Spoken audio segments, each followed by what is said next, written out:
Welcome to Fun and Games Side Quests. Every episode is a different host sharing a video game they love and why they love it.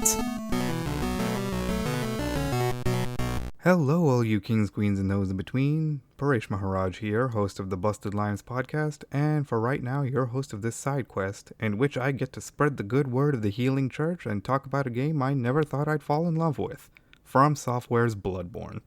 Some of you probably don't know the name FromSoftware off the top of your head, but I'm sure you've heard the name Dark Souls before. Yep, it's those guys. That studio infamous for making hard games that force you to get good. And I understand why someone wouldn't see the appeal in a game like that, because after all, where's the fun in dying over and over and over again? Hell, I used to be one of those people.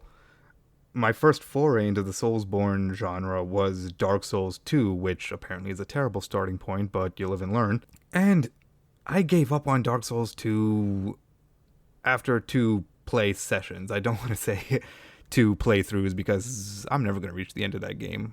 The only reason I even picked up Bloodborne was because a close friend of mine recommended it and said that he could help me through it via co-op.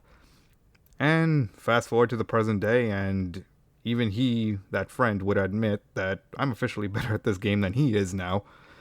So, what changed? Well, I found out what people mean by getting good. And what it means is, you learn the game the way it's meant to be learned. You try out different weapons. You practice the dodge and parry timings, and of course, die a lot. But if I had to sum up in one word the thing that made the game click with me, it's hitboxes. The hitboxes in Bloodborne are so polished that there are some attacks that you could literally walk around and step out of the way of. There's even a video on YouTube where someone manages to beat a boss without using a single dodge roll, just walking around her attacks. It's very impressive. And honestly, I think that's a big reason why people struggle with not just Bloodborne, but Souls games in general. At first, they assume that Bloodborne's hitboxes are going to operate the same way that a typical game's hitbox works, where you know what I'm talking about, where as long as you're anywhere within 2 inches of an attack, that attack will connect. Looking at you, Monster Hunter World. But, yeah, that's not the case in Bloodborne, and once you figure that out, you feel like you can take on anything. B for New Game Plus ups the enemy's health and damage and humbles you. But nonetheless, once you have your fundamentals down, you could still adapt to the higher difficulties. All this, and I haven't even gotten to the combat and level design yet. And as much as I'd love to take all day and give both those topics the fleshing out that they deserve, I'm on a bit of a time limit here. Matt said I only have no longer than 20 minutes, so I think I'll just kill 2 crows with 1 pebble and praise both by highlighting Bloodborne's other biggest strength, its replayability. Not only does Bloodborne boast one of the most diverse weapon selections in all of gaming, but there are different ways to experience the world. And let me just take those things one at a time. When I say diverse weapon selection, I'm talking that you could go with one of the starter weapons, the saw cleaver, which is probably the best weapon in the game. Never mind. It is the best weapon in the game, because Bloodborne is one of the few games where the weapon featured on the game cover actually is the best weapon in the game. There's also the katana-like Chikage, where you actually infuse it with your own blood to up the damage at the cost of your own health. There's the Kirkhammer, which is a sword that becomes a hammer. Trust me, it makes sense when you see it. My personal favorite, though, is the Rakio. It's a dagger and a sword that can combine just to form one dagger sword, kind of like Darth Maul style. It's amazing.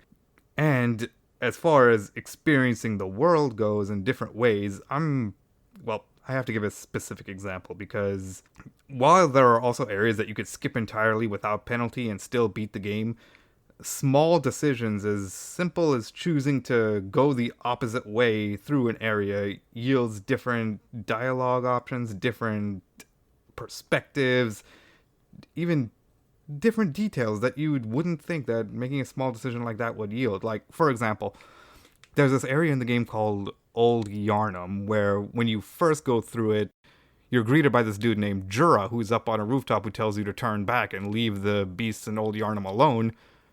And, of course, in order to progress through the game, you have to ignore him, which causes him to start shooting at you with a Gatling gun.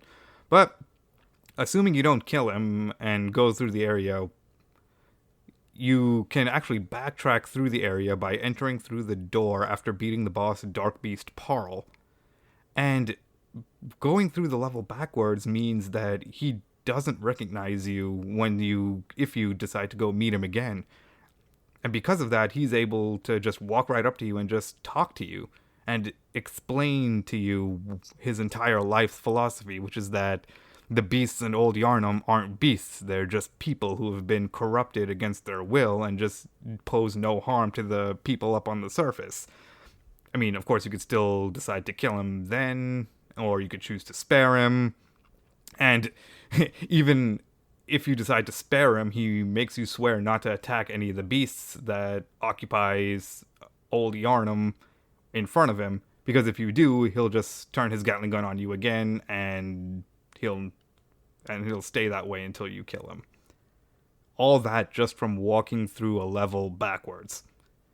And that's the thing that I love about Bloodborne that keeps me coming back to it, is you get choices.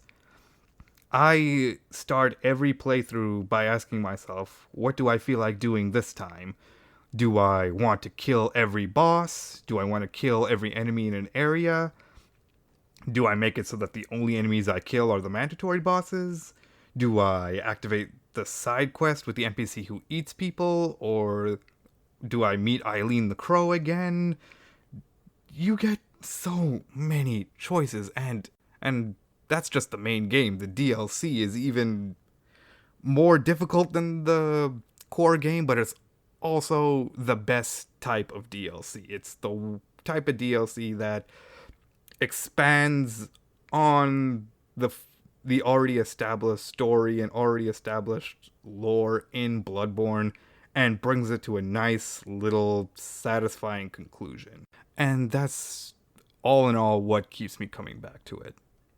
If after everything I've said you're still not convinced to pick it up, then maybe you could draw inspiration from someone like how I did. And to that end, I highly recommend the streamer Jesus Here's Toast. He also has a YouTube channel where he uploads his streams, and to date he has done playthroughs with every weapon, speed runs at GDQ, and he even has a lore run where he breaks down the story as he plays. And yes, no matter what anyone tells you, Bloodborne has a story. It's just the type of story that you actually have to play the game, you have to explore, you have to read item descriptions, you have to play the game to figure out the story and piece it together. And that's another thing that adds to Bloodborne's replayability. Every playthrough, you're basically guaranteed to run into a new sliver of lore or story that you'd never noticed before.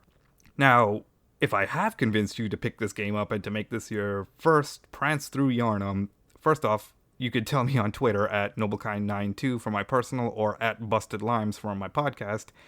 And second off, pick the Saw Cleaver as your starter weapon. Just do it. And thirdly, let the good blood guide your way, and happy gaming. So, I have a question. Have you ever wanted to get into comics, but you just didn't know where to start? Well, welcome to Comics Quest. I'm JD Martin, and every week I sit down with a guest to talk a comic that I think anybody can pick up and start their comics reading journey. We take a look at psychedelic sci-fi, fantastical action, heart-wrenching love stories, and of course, superheroes. So check us out at certainpov.com or wherever you listen to your podcasts. CPOV. CertainPOV.com.